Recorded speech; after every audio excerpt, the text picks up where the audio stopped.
With the World Series now over, there's no question on what to watch on Thursday night as Sunbelt football takes center stage once again on ESPNU.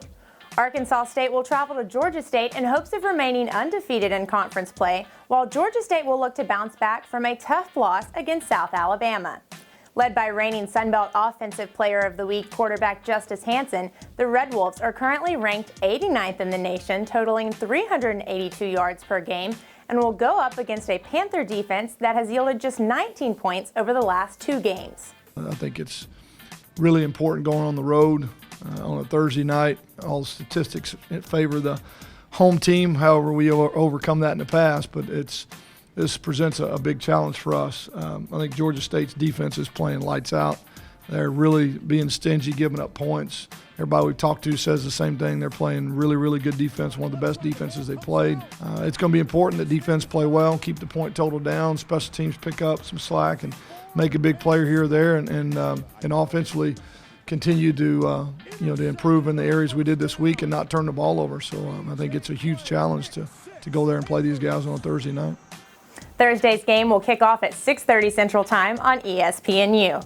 Moving on to Saturday, there will be 3 Fun Belt matchups in action, with Appalachian State taking on Texas State, South Alabama traveling to UL Monroe, and Idaho visiting UL Lafayette.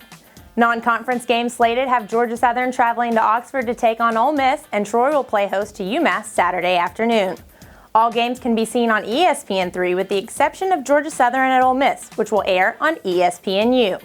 Sun Belt Conference championships are officially in full swing. Cross-country championships concluded this past weekend with Appalachian State taking home the women's title and Coastal Carolina's Annie Bothma earning the individual title along with Freshman of the Year.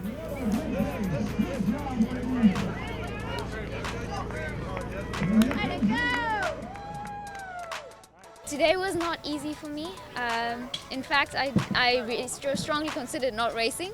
After jogging the course yesterday, and I'm a barefoot runner, so I realized I could not race this course barefoot. So we went down to the stores and just got a cheap pair of spikes for $16. Try and fail, but don't fail to try. That's what I would take away from this race. If I try in the future and I fail, then I fail. But at least I tried today, and today my try was good enough. On the men's side, the UT Arlington Mavericks repeated as conference champions, with UTA senior Craig Lautenslager also taking home the individual championship title. UL Lafayette Stanley Lemo finished second, earning him Freshman of the Year. My goal was to come out here and win, as with our team, and I knew that Stanley would give me quite a good run. He's been doing well this season, and it came down kind of to the wire.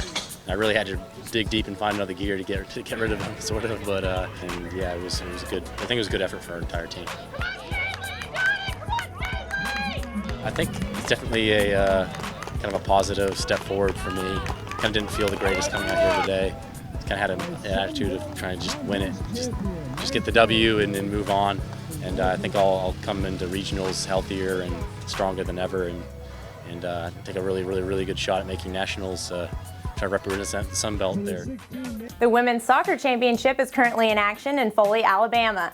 The South Alabama Jaguars earned the #1 seed after going 7-3-0 in conference play and earning the regular season title. Semifinal matches will take place on Friday, November 6th, and the championship is scheduled for Sunday, November 8th at 1 p.m. Central Time. All matches will be broadcast by ESPN3, and I'll have highlights and interviews for you right here next week. It's time now for the Volleyball Players of the Week presented by Under Armour. All familiar to the scene, Coastal Carolina's Leah Hardman was named Offensive Player of the Week for the 3rd time this season, with Arkansas State's Mallory Warrington earning Setter of the Week for the 8th time this year. Warrington dished out 105 assists and ace sweeps of Little Rock, Georgia Southern, and Georgia State this past week. Micah Dinwiddie earned Defensive Player of the Week along with the Freshman of the Week honors. This is the 3rd straight Freshman of the Week award for Dinwiddie and the 2nd time in 3 weeks she has earned defensive honors. Dinwiddie finished last weekend with 81 digs, 6 assists, and 4 aces while tallying a career-high 35 digs in the Bobcats' win over UT Arlington. Congratulations to this week's Volleyball Players of the Week presented by Under Armour. Lastly, with Halloween this past Monday, things got a little spooky around the Sun Belt. As we end this week's show, let's take a look at some of the tricks and some of the treats. Georgia Southern has a special tradition here at Paulson Stadium, and it's called the Field of Dreams, where kids can come and play football alongside the actual football field. For Halloween, they decided to switch it up a little bit and turn the Field of Dreams into the Field of Screams. Georgia Southern hosted the Field of Screams event in the east end zone of Paulson Stadium, decorated with Halloween decorations and ready for trick-or-treaters to swing by before the Eagles game against App State. Kids came dressed in costumes, ready to pick up candy and play games alongside the football field. Well, here at the Field of Screams, we're giving out candy, play a couple games with the kids. I mean, it's a great experience for the kids in the community to come out. We're seeing their costumes, they're having fun, we're ready to watch the game. Plus, it's just a good environment, everybody's happy, we're all just like having fun. The Field of Screams was a hit for all of the Georgia Southern fans who rotated around the field to hit up all of the various stations. I'm having a lot of fun playing with my brother and my friends and just playing around, acting foolish and doing whatever.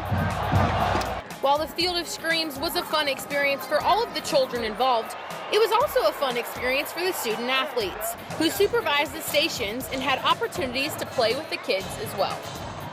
Well, the student athletes came out here to have the opportunity to hang out with a couple of the kids before the game, up until the end of the first quarter. It's really cool because we get to hand out candy. There's a lot of games and activities for the kids. We're having a lot of fun. The kids are having fun. Most of the student athletes know each other already, so we're all just kind of hanging out. And it's a really cool experience to be this close to the field. The Field of Dreams, which is located in the east end zone of Paulson Stadium, is just one of the many things that makes Georgia Southern special.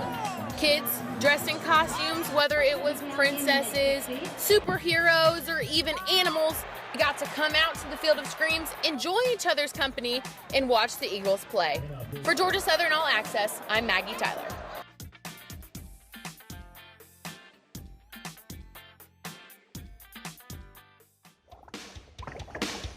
I was working in the lab late one night when my eyes beheld an eerie sight. For my monster from his slab began to rise, and suddenly, to my surprise, He did the mash, he did the monster mash. the monster mash.